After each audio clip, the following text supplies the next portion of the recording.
Esta noche vamos a estudiar bastante la Biblia. Vamos a leer varios versículos bíblicos, porque el tema de esta noche no es muy fácil. Vamos a Daniel, capítulo 7, versículos 9 y 10. Voy a pedir que coloquen los textos y los vayan colocando a la medida que yo voy diciendo, pero en el orden que les he dado. Miren lo que dice ese texto. Es una visión que Daniel tuvo, el profeta Daniel tuvo esta visión y dice así: estuve mirando en la visión, hasta que fueron puestos tronos y se sentó un anciano de días, cuyo vestido era blanco como la nieve y el pelo de su cabeza como lana limpia. Su trono llama de fuego y las ruedas del mismo fuego ardiente. Un río de fuego procedía y salía delante de él. Millares de millares le servían y millones de millones asistían delante de él. El juez se sentó y los libros fueron abiertos. Esta es una visión de Daniel. Ahora yo les pregunto, sin querer forzar mucho el texto bíblico, ¿de quién piensan que ustedes que está hablando el texto? ¿Quién es ese anciano de días, cuyo vestido era blanco como la nieve y el pelo de su cabeza como lana limpia, que estaba sentado en un trono? Su trono era como llama de fuego. Todo esto es una visión y una descripción humana. Daniel, con palabras humanas, trata de escribir una visión majestuosa que él tuvo. Pero ¿quién piensan ustedes que es ese anciano de días? Ahora, la misma Biblia se interpreta sola, porque dice, un río de fuego procedía y salía delante de él, del anciano de días y del trono. Millares de millares le servían. ¿Quiénes piensan ustedes que son esos millares de millares? Los ángeles. Millones de millones asistían delante de él. Y ahora, miren, él mismo dice quién es ese anciano de días. El juez se sentó. Evidentemente está hablando aquí de Dios. Dios es el juez. El juez se sentó, los libros fueron abiertos. Naturalmente esta es una visión, y vuelvo a repetir, Daniel trata de describir en palabras humanas, usando figuras humanas, cómo era la visión que tuvo. Pero la esencia del mensaje es la siguiente: va a haber un juicio. Va a haber un juicio. A mí me impresiona que uno de los escritores bíblicos que más menciona el juicio es Pablo. Y ustedes saben que Pablo es el defensor de la gracia de Cristo. Ahora, como un hombre, un exponente de la gracia de Cristo, como es Pablo, es también uno de los que más habla del juicio. ¿Sabes por qué? Porque gracia no está reñida con juicio. Porque el juicio es parte de la gracia. ¿Para qué sirve un juicio? No para asustar. Por favor, no te asustes con el hecho de saber que va a haber un juicio. No te asustes. ¿Por qué? Te voy a hacer una ilustración. Vamos a decir que tú tienes una casa, me la prestas, te vas de viaje 2 años, y en esos 2 años yo me apodero de la casa que me prestaste. Aprovecho que estás viajando, falsifico unos papeles y cuando llegas tú, yo te digo, mira, la casa era tuya, ahora es mía. Pero ¿cómo si yo te la presté? No, aquí están los papeles, la casa es mía. Y vamos a un juicio para que el juez determine quién tiene razón. Dime tú, ¿quién es que debería tener miedo de ese juicio? ¿Tú que eres el dueño? ¿O yo que soy el usurpador? ¿Quién es el que tiene que temblar delante del juicio? Los culpables. El culpable tiene que tener miedo al juicio. Ahora, miren lo que Pablo dijo, ya lo repetí durante la semana. Todos pecamos y estamos destituidos de la gloria de Dios. Todos. No hay justo ni siquiera uno. Desde la cabeza hasta los pies, todo es llaga podrida entre nosotros. Isaías 53 dice, cada uno de nosotros se desvió por su propio camino como oveja, rebelde. Cada uno quiso vivir como quiso, hizo lo que le dio la gana. Somos culpables. Estamos destituidos de la gloria de Dios. Y la paga del pecado es la muerte. Estamos condenados. Pero ahora viene Jesucristo y dice así, sí, es verdad, Él pecó y merece morir, pero yo no pequé, yo fui a la tierra como ser humano y no pequé, y yo merezco vivir, pero voy a morir, para que con mi muerte Él pueda pagar su deuda, de tal manera que Él se salve, yo voy a morir por Él. Ahora, ¿cómo se sabe si tú aceptaste o no aceptaste la sustitución de Cristo? ¿Cómo se puede saber si tú realmente te apoderaste de la sangre de Cristo? Por eso tiene que haber un juicio. Por eso tiene que haber un juicio. El juicio de la investigación, donde seguramente se va a revisar tu caso, el mío. Alejandro Bullón, el 24 de abril a las 5 de la tarde hizo esto. El 25 de abril a las 6 de la tarde hizo esto. El 27 de abril de mañana hizo esto. Está todo registrado porque dice que los libros, por favor no me saquen el texto. Está todo registrado porque dice que los libros fueron abiertos. Hay libros, hay registros. No hay un pensamiento que tú tengas, no hay un sentimiento que tú tengas, que abrigues en tu corazón. No hay un acto que tú hagas que no esté registrado. Todo está registrado en los libros. Y cuando el juicio empiece, se abrirán los libros para revisar. Ahora tú no te preocupes por lo que está escrito en el libro, porque el remedio ya está provisto y es la muerte de Cristo. Tú, en lugar de estar preocupado por lo que has hecho, preocúpate por aceptar a Jesucristo. Y no solo con la boca, entra al tanque del bautismo, porque cuando te bautizas en la muerte de Cristo. Muy bien, ahora viene la segunda pregunta. ¿Y cuándo es que va a empezar ese juicio? Porque hay mucha gente que piensa que el juicio final es cuando Jesús vuelva a la tierra.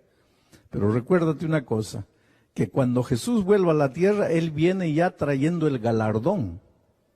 Y si viene trayendo el galardón, es porque ya se sabe quién va a recibir el galardón. Y si ya se sabe quién va a recibir el galardón, es porque ya se realizó el juicio. ¿Te das cuenta? Entonces el juicio para determinar quién se salva y quién se pierde no puede ser cuando Jesús venga. Cuando Jesús venga se va a realizar la ejecución del juicio. Es cuando el juez va a dar la sentencia. Pero el juicio de investigación, porque todo juicio tiene un proceso de investigación. El juez pregunta a ver cómo fue, qué estabas haciendo, porque aquí hay un testigo que dice que te vio. Y es verdad, ¿dónde estabas a esa hora? Ese juicio de investigación tiene que ser realizado antes de la condena, de la sentencia. Otra gente, con toda sinceridad, piensan que el juicio sucede cuando el hombre muere. Murió el hombre y el juicio va a suceder ahí, pero la Biblia es contundente al decir que cuando el hombre muere, ya no hay nada. Por eso dice Salomón, todo lo que viniere a tu mano para hacer, hazlo según tus fuerzas, porque al sepulcro a donde vas, ya no hay ciencia, ni trabajo, ni sentimiento, ni pensamiento, ni nada. Moriste, se acabó todo. Entonces no puede haber juicio. El juicio tiene que ser ahora. ¿Pero cuándo? ¿Dónde? ¿A qué hora? Entonces vamos al segundo texto ahora. Daniel 8:14, para tratar de descubrir cuándo empieza el juicio. Esa es una profecía que la humanidad no conoce, pero está en la Biblia. No está escondido, no está oculto, está en la Biblia. Solo que la mayoría de los estudiantes de la Biblia no conoce el versículo. Si lo ha leído ni ha pensado. Pero ahí dice así, y él dijo, hasta 2300 tardes y mañanas, luego el santuario será purificado. Vamos a tratar de entender. Hasta 2300 tardes y mañanas. Una tarde y una mañana es un día. O sea, la profecía dice así, hasta 2300 días, luego el santuario será purificado. ¿Qué tiene que ver este versículo con el juicio? Esto es interesante. Porque antes de anoche estudiamos lo que sucedía cuando el santuario de Israel era purificado. Antes de anoche estudiamos que una vez por año, bueno, vamos a hacer un repaso. Todos los días el pecador israelita llevaba un corderito, transfería sus pecados al cordero, entonces sacrificaba el cordero, su sangre se derramaba, ahora venía el sacerdote, tomaba la sangre del cordero contaminada y la colocaba en el lugar santísimo. Todos los días. Pero una vez por año, el santuario tenía que ser purificado. Y ahí el sacerdote entraba al lugar santísimo y recogía simbólicamente todos los pecados y los colocaba encima del macho cabrío vivo que representaba a Satanás para que fuera enviado al desierto a morir. No que el macho cabrío representando a Satanás moría por el hombre, no, él moría por él mismo, porque finalmente el enemigo es el causante de todos los pecados y él va a pagar por todo lo que hizo desde que se reveló en el cielo y todo lo que te hizo hacer a ti, te hizo sufrir, te hizo pecar, te destruyó, pues él la va a pagar finalmente, él va a cargar con todo lo que hizo, las consecuencias de lo que hizo. Bueno, así el santuario era purificado. Pero cuando Daniel escribió esto, él dice así, hasta 2300 días y el santuario será purificado. ¿Cuándo empieza esta fecha? 2300 días. En primer lugar, quiero decirte una cosa, porque aquí hay mucha gente nueva que todavía no conoce mucho Biblia. Yo no voy a explicar en detalle esta profecía, pero voy a dar líneas generales para que ustedes entiendan. Para que ustedes entiendan eso, hay que entender qué cosa es en profecía un día. Dice, hasta 2300 días, tardes y mañana, un día, luego el santuario será purificado. ¿Qué significa un día en profecía? Vamos al siguiente texto, Ezequiel. Miren lo que dice. Cumplidos estos, te acostarás sobre tu lado derecho segunda vez y llevarás la maldad de la casa de Judá 40 días. Día por año te lo he dado. O sea, en profecía, cuando tú estudias profecía, cada vez que encuentras la palabra día en profecía, significa 1000 años literales. 1000 años literales. Y la profecía de Daniel 8:14 decía así, cuentas 2300 años literales y cuando termine esa fecha va a empezar la purificación del santuario. Muy bien. Pero ¿cuándo termina esa profecía? Para saber cuándo termina esa profecía, hay que saber cuándo empieza la profecía. Y ahora vamos a Daniel para el otro versículo, para ver cuándo empieza esa profecía. Daniel había recibido la profecía de los 2300 años. Pero estaba desconcertado, estaba preocupado. ¿Cómo es? ¿Cómo será? ¿Dónde será? Es una historia larga, yo la estoy acortando, pero viene el ángel y le explica, y le dice así, sabe pues Daniel, y entiende, que desde la salida de la orden para restaurar y edificar a Jerusalén, hasta el Mesías príncipe habrá 7 semanas y 72 semanas. Se volverá a edificar la plaza y el muro en tiempos angustiosos. Vuelvo a repetir, yo no estoy dando los detalles de la profecía, pero este versículo dice que esa profecía comenzaba cuando salía el decreto para restaurar y edificar Jerusalén. ¿Y cuándo salió históricamente ese decreto para reedificar Jerusalén? El año 457 antes de Cristo. Entonces, si tú agarras el año 457, que fue el año en que salió ese decreto, y empiezas a contar 1, 2, 3, 4, 5, 6, 1000, 2000, 2100, 2200, 2300, ¿sabes cuándo termina? El año 1844. Hace poco tiempo, relativamente poco tiempo. 1844. Entonces la profecía lo que quería decir es lo siguiente. En 1844 el santuario será purificado. ¿Pero qué santuario si ya no hay santuario? En 1844 ya no había santuario, Israel ya había terminado, ya no existía Israel. Ya no existía el santuario que ellos llevaban para todo lado. Entonces, ¿qué santuario sería purificado? Hemos visto esta semana que la epístola a los hebreos habla de un santuario allá en el cielo. Quiere decir que en el año 1844, exactamente el 22 de octubre de 1844, el santuario celestial empezaría a ser purificado. Pero en Israel, la purificación del santuario era el día del juicio.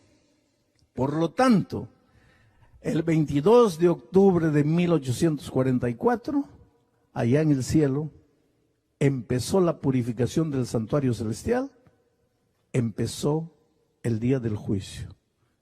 Los libros fueron abiertos, el juez se sentó y comenzó el juicio. Hoy estamos viviendo en los días del juicio. No sabemos cuándo ni a qué hora, pero cada uno de nosotros puede ser juzgado. Estamos viviendo en los días del juicio. Ahora tú puedes salir esta noche así medio asustado. Ay, Dios mío, y si yo ya fui juzgado, ¿y cómo será? Estoy perdido, estoy salvo. No. El Evangelio es buena nueva, buena noticia. El Evangelio no es condenación. El Evangelio no es para que salgas asustado. La maravilla es la siguiente. Mira lo que Jesucristo dice en 1 Juan 2:1. ¿Dónde está? Hijitos míos, estas cosas os escribo para que no pequéis. Y si alguno hubiere pecado, no se preocupe, porque tenemos un abogado para con el Padre, y ese abogado es Jesucristo el justo. ¿Y qué más es ese Jesucristo el justo? Él es la propiciación por nuestros pecados. Y no solamente por los nuestros, sino también por las de todo el mundo. ¿Hay juicio? Sí. ¿Ese juicio es para investigar la vida de cada ser humano? Sí. ¿En ese juicio muchos serán condenados a la muerte? Sí. ¿Eso debe generar miedo en tu corazón? No. ¿Por qué? Porque tú tienes el mejor abogado del mundo, Cristo Jesús. El mejor abogado del mundo, Cristo Jesús. ¿Y por qué el mejor abogado? Porque se hizo hombre y vino a esta tierra como hombre para poder entender tus dramas, tus luchas, tus conflictos, tus angustias. Porque Dios, por el hecho de ser Dios, Él podría decir, yo ya te entiendo. Jesucristo podría decir, yo como Dios ya te entiendo.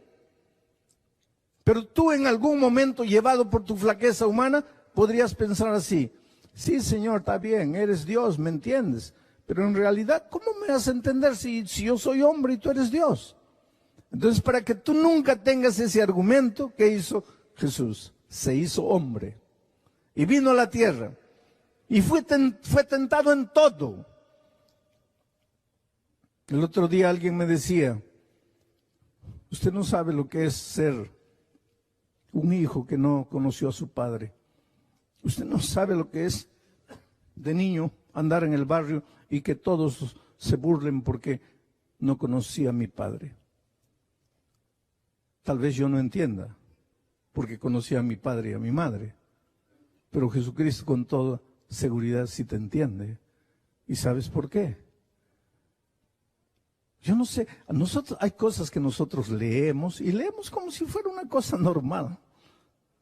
Pero ¿qué pensarías tú si mañana llega tu hija de 16 años y te dice, papá, estoy embarazada, pero por favor no te asustes, porque es del Espíritu Santo? ¿Qué dirías tú hoy? Y mira que en la historia ya hubo una niña de 16 años que quedó embarazada, la Virgen María. Y así mismo tú te ríes. Ahora imagínate cuando María le dijo eso al papá y en su tiempo, antes de ella, nadie había quedado embarazada del Espíritu Santo. Imagínate lo que sucedió. Entonces cuando Jesús era pequeñito y corría de aquí para allá, las vecinas chismosas, que tienen la lengua bien larga, hablaban entre ellas, mira el hijito del Espíritu Santo, ¿cómo anda ahí? Entonces no me digas que Jesús no te comprende, querido. Jesús te comprende todo. Eres inmigrante, no tienes documentos, pues Jesús te comprende. No se fue a Egipto huyendo de Herodes. ¿No vivió en una cueva ahí sin documentos? ¿No tienes casa? Pues Jesucristo dijo, las zorras tienen cueva, los pajaritos nido, pero el Hijo del Hombre no tiene dónde recostar la cabeza. ¿Cómo vas a decir que Dios no te entiende? ¿Tienes hambre? Jesús pasó hambre. ¿Ya te escupieron? Creo que nunca. A él le escupieron. ¿Ya te azotaron? Creo que nunca. A él lo azotaron. ¿Ya te dejaron semidesnudo? ¿Te clavaron una corona de espinos? No. A él sí. ¿Cómo puedes decir que no te entiende? Entonces, cuando los vientos de la tentación llegan a tu vida y tú no sabes qué hacer. El otro día yo encontré una señora que me dice, pastor, para mí no hay perdón, yo he cometido el pecado contra el Espíritu Santo. ¿Por qué? Porque cuando mi hijo de 18 años murió y me dieron la noticia y yo vi el cuerpo inerte de mi hijo destruido en un accidente de tránsito, yo maldije a Dios, pastor. Yo dije, maldita la hora. ¿Qué Dios eres? Después pasó el tiempo y yo entendí. Pero pastor, yo creo que para mí no hay perdón. ¿Cómo tuve el valor de maldecir a Dios? A veces en tu oración tú no le dices a Dios, Señor, parece que me has olvidado. ¿Dónde estás? Pues un día en la cruz del Calvario el Señor Jesucristo levantó los ojos al cielo y dice, Dios mío, ¿por qué me has abandonado? ¿Su padre lo había abandonado? No. Pero la nube de dolor era tan grande que él no podía verlo. Entonces cuando tú en un momento de dolor hablas una tontería, ¿cómo crees que Jesús no te va a entender? Él te entiende. Él se compadece de ti. No tenemos un abogado que no pueda compadecerse de nuestras flaquezas, sino uno que se hizo hombre, vino a la tierra y te entiende. Y es por eso que puedes ir a ese abogado con confianza y decirle, Señor, he pecado, no tengo perdón, la paga del pecado es la muerte, pero Señor, por favor, defiéndeme. Y el Señor Jesucristo, en el santuario celestial, en estos días de juicio, intercede por ti. Por eso Pablo dice, escribiendo a Timoteo, no tenemos otro intercesor en esta vida, a no ser Cristo. Jesucristo, hombre, que te entiende y se compadece de ti. Oh querido, eres lo más precioso que Dios tiene en esta vida. Yo sé que a veces tú te miras en el espejo de la vida. El otro día alguien me decía, nadie me ama. Mis padres no me amaron, en la escuela no me amaron, mis amigos no me amaron, me casé con un hombre, tampoco me amó. Hice tonterías en la vida, hoy mis hijos tienen vergüenza de mí, no me aman. Y lo peor, pastor, a veces yo me miro en el espejo y me desprecio. Yo tampoco me amo. Y es posible que esta noche yo esté predicando para alguien herido por la vida, golpeado. Pero querido, tienes un abogado maravilloso, un salvador, un consolador que viene y te limpia las heridas.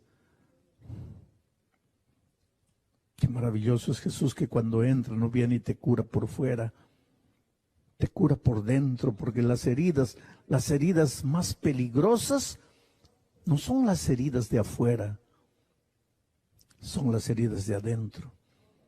Yo una vez estaba en Ecuador, tenía 2 sermones para predicar un sábado de mañana, y de repente me resbalé en la tina, y caí y me desmayé. Y el agua comenzó a subir, me llegó a las narices, y gracias a Dios porque me desperté. Me sentí mal, me agarré la cabeza, no hay sangre, tranquilo. Me vestí, no me sentía bien, pero me vestí. Bajé para encontrarme con el pastor que ya me iba a llevar a la iglesia. Cuando estoy saliendo del elevador me desmayo de nuevo. El pastor me recoge. ¿Qué le pasa? No, me caí, pero no tengo nada, gracias a Dios estoy bien. Vamos al hospital. No, vamos a predicar, la iglesia está esperando. Fuimos para la iglesia. Estoy saliendo del carro, me vuelvo a desmayar. Y ahí ya me llevaron al hospital. Y el médico me dice, pastor, si usted se demoraba 10 minutos más, nadie lo salvaba. Pero no tengo nada. Y ahí el médico me dijo, no tiene nada por fuera. Generalmente no se preocupe por las heridas que se ven, me dijo él. Preocúpese por las heridas que no se ven. Porque usted tenía una hemorragia interna que iba creciendo. 10 minutos más nadie lo salva. Y he aprendido eso en la vida, ¿sabes? A veces yo vengo a reuniones como estas y te veo sentado ahí, aparentemente estás bien. Estás herido por dentro, estás sangrando por dentro, porque hay cosas que nadie sabe. Te sientes mal, no puedes dormir en las noches, tienes miedo del futuro. Estaré predicando esta noche para alguien que hoy cumple años y nadie se acordó de decirle felicitaciones, porque toda tu familia está lejos. Estaré predicando a alguien que recibió la noticia que su madre, su padre, un hermano en su país está grave, quisieras ir, no tienes dinero. Estaré predicando para alguien que esta semana perdió el empleo. Estaré predicando para alguien que está con sospechas de cáncer. Y vienes aquí y todos te ven la cara, no hay nada, no estás sangrando, pero por dentro estás muriendo. Y lo peor, a veces estás muriendo de culpa. La culpa es como un martillo que te golpea, te golpea, te golpea. Quieres librarte y no puedes. Y ahora vengo yo y te predico del juicio, y te predico los libros, y te predico que está todo registrado. Y ahí entonces el martillo de la culpa te da con todo. Pero en el nombre de Jesucristo yo te digo, hay salvación en Cristo. No importa quién eres, no importa cómo has vivido, no importa dónde te has ido, no importa cuán lejos has llegado, no importa cuán bajo has caído, hay salvación en Cristo. Y hay limpieza completa de tus pecados cuando entres al tanque del bautismo.